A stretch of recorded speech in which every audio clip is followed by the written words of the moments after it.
Hello guys, तो स्वागत है आप सभी का पीएस एक्सप्लेन चैनल में।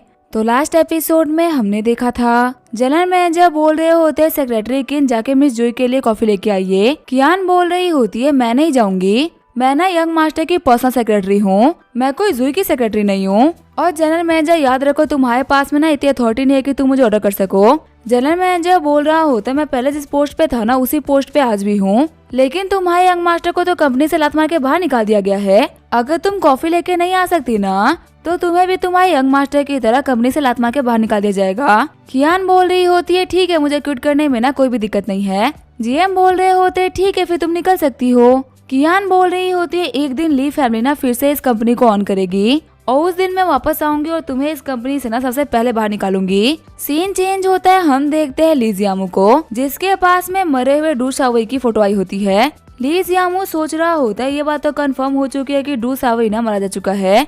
क्या ये काम टोनी स्टार्क ने करवाया है या फिर जो उसकी बहन थी उसी ने हाथ पर चलाते हुए डू सावई को मार डाला। आखिर जो टोनी स्टार्क है वो सावई को कैसे मरवा सकता है? ये सब तो मैंने प्लान नहीं करा था। डू सावई डू फैमिली का इकलौता सन था, वो अकेला ही आधी फिल्म इंडस्ट्री का मालिक था। मेरे प्लानिंग के हिसाब से ना वो सिर्फ और सिर्फ टोनी स्टार्क के खिलाफ खड़ा होना चाहिए था। आखिर इन सभी में मर्डर वाला एंगल कहाँ से आ गया? मैंने सोचा था कि मैं डू सावई को बोलूंगा कि वांग एक नई एक्ट्रेस आई है और जैसे वो बाकी सारी लड़कियों को अपना टारगेट बनाता है ना वैसे ही वो वांग को भी अपना टारगेट बनाएगा। मेरा ये प्लान ना काफी सही चल रहा था। जैसे ही मैंने सावई को वांग की फोटो दिखाई थी वो उसके अंदर काफी इंटरेस्टेड भी था। ऊपर से वो मेरा दोस्त है, इसी वजह से मुझे पता है कि वो बहुत ही एरोगेंट इंसान है। इसी वजह से मैंने उससे बोला कि ये कोई ऐसी वैसी लड़की नहीं है बल्कि ये टोनी स्टार्क की बहन है।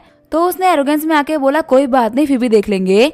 सावई अपने काम में कामयाब होने ही वाला था। जैसे ही वो अपने काम में कामयाब होता डू फैमिली और टोनी स्टार्क ना आपस में बहुत ही बड़े दुश्मन बन जाते और ये दुश्मनी आज तक की सबसे बड़ी दुश्मनी होती क्योंकि डू फैमिली का सब कुछ सावई का था। इसी वजह से वो सावई के लिए ना कभी भी पीछे नहीं हटते। वही टोनी स्टार्क ने तो खुद ने अपना पूरा का पूरा एम्पायर खड़ा किया है। मेरे प्लानिंग के हिसाब से डू फैमिली टोनी स्टार्क को हमेशा के लिए खत्म कर देती या फिर टोनी स्टार्क डू फैमिली को हमेशा के लिए खत्म कर देता। इससे मेरा एक कॉम्पिटिटर तो हमेशा के लिए खत्म हो ही जाता। पूरी फिल्म इंडस्ट्री सिर्फ और सिर्फ ली फैमिली की बचती। लेकिन जैसा मैंने सोचा था वैसा तो कुछ भी नहीं हुआ। उल्टा यहाँ पे जो सावई था वो तो मारा गया और वही जो वांग थी वो तो गायब हो गई। अब जब डू फैमिली और टोनी स्टार्क इस मैटर को इन्वेस्टिगेट कराएंगे ना तब उनको पता चल जाएगा कि इन सभी के पीछे ना मैं था। और कहीं ऐसा ना हो जाए ना कि आपस की दुश्मनी को भूल के वो सारा का सारा ब्लेम मेरे ऊपर डाल दे, क्योंकि टोनी स्टार्क की बहन को बेवकूफ बना के लाया भी मैं हूँ और डू सावई को भी मैंने ही बेवकूफ बनाया है। अभी मेरे गले पे ना 2 तलवार लटक रही है और अगर उन दोनों में से एक भी तलवार गिर गई ना तो फिर मेरी ली फैमिली हमेशा के लिए खत्म हो जाएगी। तभी वहाँ पे सेक्रेटरी कियान आते हुए बोल रही होती है यंग मास्टर आप काफी ज्यादा परेशान दिख रहे हो, प्लीज आप इन सब कुछ को भूल के ना नया स्टार्ट करिए। ली जियामू बोल रहा होता है अच्छा नया स्टार्ट करूँ और जो भी कुछ हुआ उसे भूल जाऊं? पागल लड़की, तुम्हारा दिमाग खराब हो चुका है क्या? मेरी ही फैमिली की बनाई हुई कंपनी से आज मुझे बाहर निकाल दिया गया है। जो लड़की कल को मेरे सेक्रेटरी के तौर पे काम करती थी आज वो मेरी बॉस बन गई है। जो कुर्सी मेरी हुआ करती थी उसके ऊपर आज मेरे दुश्मन बैठ रहे हैं। और तुम्हें पता है मैं यहाँ पे क्या कर पा रहा हूँ? मैं यहाँ पे कुछ भी नहीं कर पा रहा, बस बैठ के तमाशा देख रहा हूँ।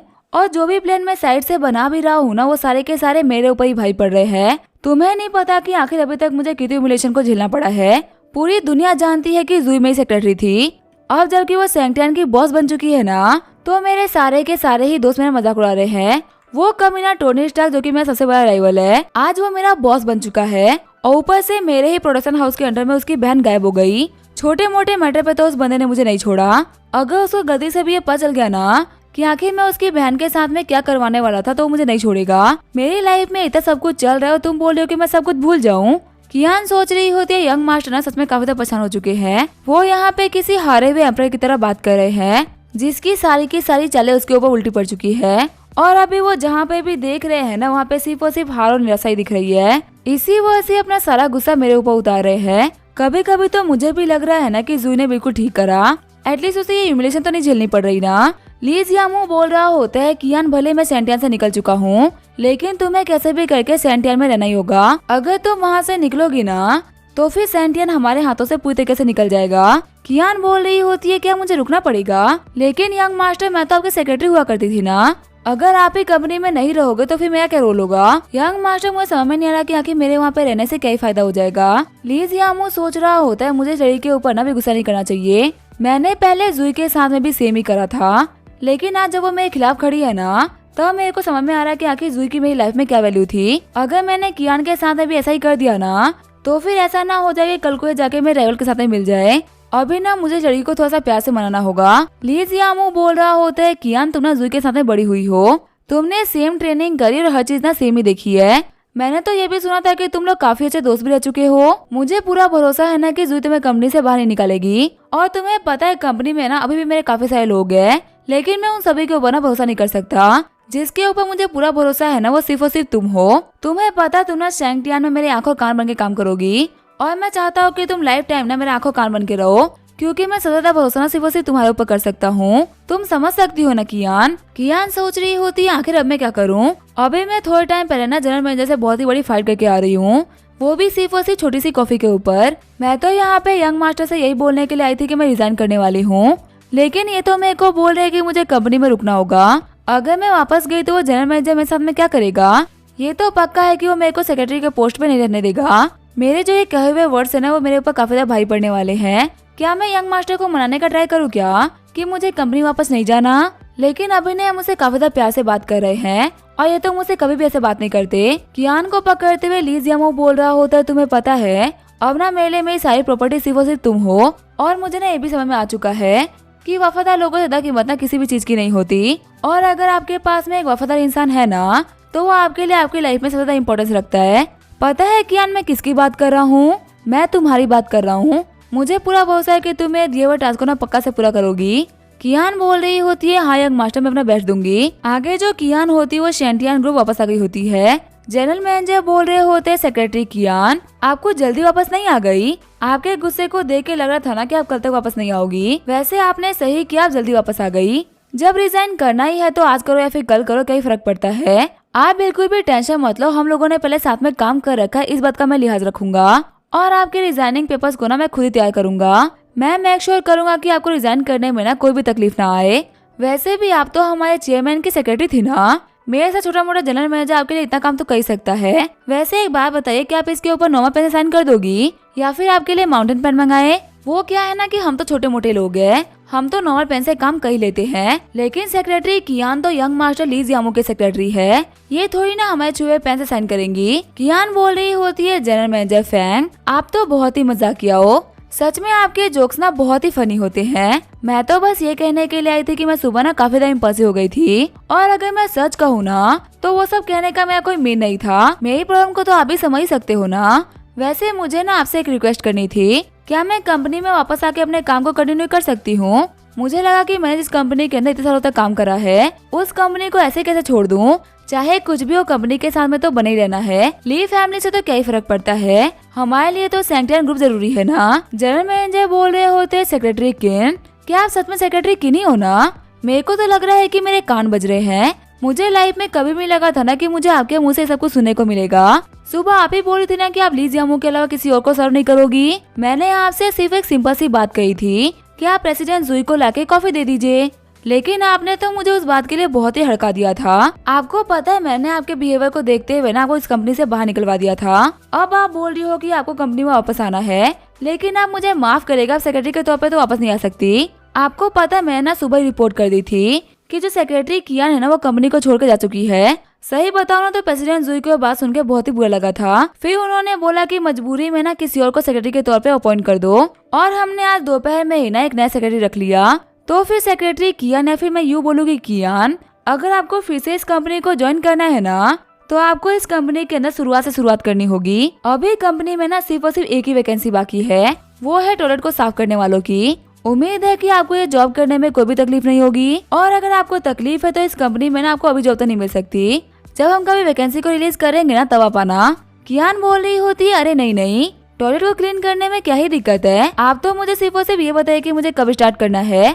आप जब भी मुझे बोलेंगे ना मैं अपना काम स्टार्ट कर दूंगी। कियान सोच रही होती है, काश यंग मास्टर ने मुझे पहले बता दिया होता कि मुझे यहाँ पे काम करना ही करना है। उनके चक्कर में मैंने पहले तो यहाँ पे बहुत कुछ बोल दिया, और अभी मैं यहाँ पे दबा के ह्यूमिलेशन सह रही हूँ। पहले मैं जिस जुई को कॉफी देने से मना कर रही थी ना, अब मुझे उस जुई के यूज किए गए टॉयलेट को ना साफ करना होगा। सच में मेरी पूरी लाइफ की ना सबसे बड़ी ह्यूमिलेशन है। आगे जो कियान होती है वो क्लीनिंग रूम में आ गई होती है। कियान सोच रही होती है, आज तक मैंने इन सारी चीजों को ना हाथ नहीं लगाया, और अब मुझे इसके साथ में काम करना होगा। सीन चेंज होता है, बीजिंग का सीन दिखाया जाता है। जूही बोल रही होती है, बॉस मैंने सैंगटियन को ज्वाइन कर लिया है।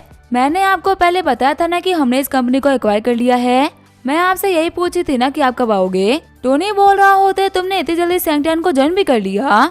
कल तूने मुझे जब ये बात बताई थी ना, तो फिर मैंने आज सुबह निकलने का प्लान बनाया था। सच में जूही, तुम अपने काम को लेके ना बहुत ही पंक्चुअल हो। जूही बोल रही होती है, बॉस तारीफ के लिए शुक्रिया। शैंगटियन में आके ना मैंने हर एक चीज को संभाल लिया है, लेकिन अभी भी ना यहाँ पे एक दिक्कत है। जो प्रेसिडेंट की कुर्सी है ना वो खाली है। मेरे पास में ना फिलहाल के लिए कोई भी सुटेबल कैंडिडेट नहीं है कि आखिर मैं इस कुर्सी पे ना किसको बैठाऊं। वैसे तो मैं इस कंपनी के अंदर ना काफी सारे कैबल लोगों को जानती हूँ जो कि इस कुर्सी पे बैठने के काबिल है, लेकिन हो सकता है कि वो ली जियामू के वफादार हो और अपनी कंपनी को अपने राइवल के हाथ में देना बिल्कुल भी सही रहेगा। टोनी बोल रहा होता है, तो फिर आखिर तुम इतना सोच क्यों रही हो?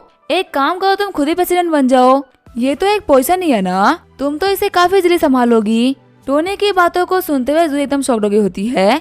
जूही बोल रही होती है, बॉस आखिर आप कैसी बातें कर रहे हैं? आपको पता है ना कि मैं ऑलरेडी काफी बिजी हूँ। अभी जो फेटिया रियल एस्टेट है ना, वो फिल्म सिटी को डेवलप करने का काम कर रही है। आपको पता है कि ये खुद एक $100 बिलियन का प्रोजेक्ट है। अभी तो सिर्फ और सिर्फ 20% काम ही कम्प्लीट हुआ है। अभी तो दुनिया का सबसे बड़ा सिनेमा हॉल भी वहाँ पे बनाना है और काफी सारे काम करवाने हैं। ऊपर से फेटियन के एक्वायर्ड जमीन और बाकी सारी चीजें है ना, उसको भी संभालना बहुत ही मुश्किल हो रहा है। आपको नहीं पता ना कि हम लोगों ने कितनी सारी जमीनों को लीज पे दे रखा है और कितनी सारी बड़ी बड़ी कंपनीज के साथ में हम लोग पार्टनरशिप भी कर रहे हैं। मुश्किल से ना मुझे यहाँ पे सैंगटियन में आने का एक बार मौका मिल पाया है। अभी मेरे पास में ना बिल्कुल भी टाइम नहीं है कि मैं फेटियन को छोड़ के इसके ऊपर ध्यान दे सकूं। टोनी बोल रहा होता है, ठीक है तू परेशान मत हो। मैंने कहा था ना कि मैं शंघाई के लिए निकल चुका हूँ। जल्दी मैं सैंगटियन ग्रुप में विजिट करने वाला हूँ। मेरे आने से पहले ना तुम अपने दिमाग में एक नाम सोच के रख लो कि हमें इस बंदे को ना प्रेसिडेंट की कुर्सी पे बैठाना है, क्योंकि अगर देखा है तो तुम्हें इस कंपनी के बारे में ना सब कुछ पता है। और अगर तुम्हें सैंगटियन में से किसी के ऊपर भरोसा नहीं है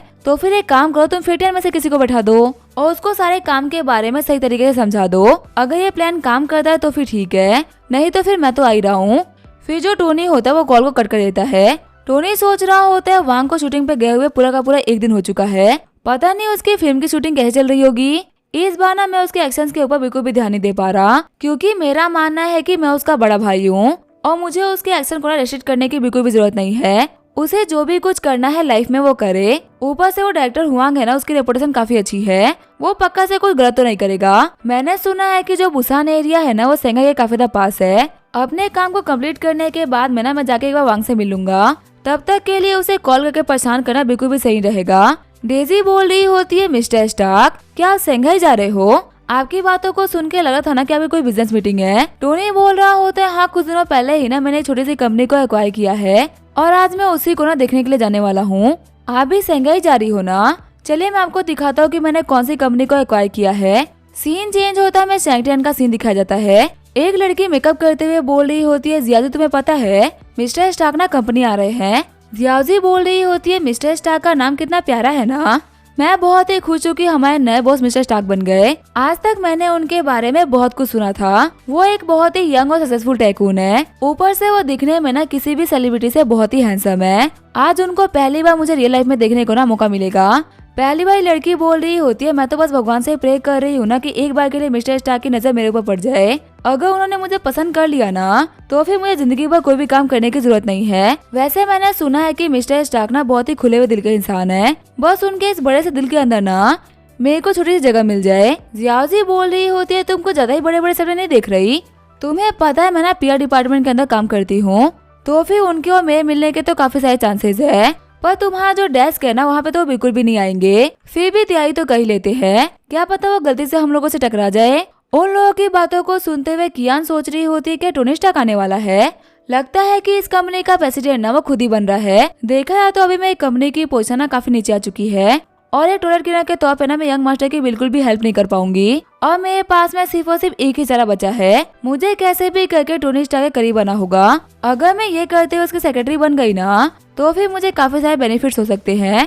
उसके आगे आने वाले हर एक प्लान के बारे में ना मेरे को पहले से जानकारी होगी और इससे मैं यंग मास्टर की काफी हेल्प कर पाऊंगी। अगर यहाँ पे लुक्स और स्किल्स की बात करी जाए ना तो मैं जूही से तो कहीं से भी कम नहीं हूँ। जूही ने भी पहले अंडरकवर एजेंट के तौर पे ना बहुत सालों तक काम किया था। वो तो यंग मास्टर ने उसके साथ में बहुत ही बुरा कर दिया, जिसकी वजह से उसने हमारी कंपनी को छोड़ दिया। अगर जूही अंडरकवर बन सकती है ना तो फिर मैं भी अंडरकवर बन सकती हूँ। तभी जो साइड में खड़ी लड़कियाँ होती है वो कियान को नोटिस कर लेती है। पहली वाली लड़की बोल रही होती है तो सेक्रेटरी कियान है ना। जियाजी बोल रही होती है कौन सी सेक्रेटरी, अब तो इनको क्लीनर कियान बोलो। पता है इनका मेजर काम क्या है, इनको यहाँ पे टॉयलेट को साफ करना होता है। पहली वाली लड़की बोल रही होती है एक वक्त था जबकि हमारे सामने ना काफी ज्यादा हाईली एक्ट करती थी। ये यंग मास्टर ली जियामू से ना हमेशा चिपकी रहती थी और अब देखो इसकी किस्मत, ये अब टॉयलेट से चिपकी हुई है। सच में इसके ऊपर ना एक कहावत सूट करती है, ये ऊंट से गिर के गधे पे बैठ गई। अब इसका क्या होगा हम देंगे नेक्स्ट एपिसोड में। तब तक के लिए वीडियो देखने के लिए थैंक यू।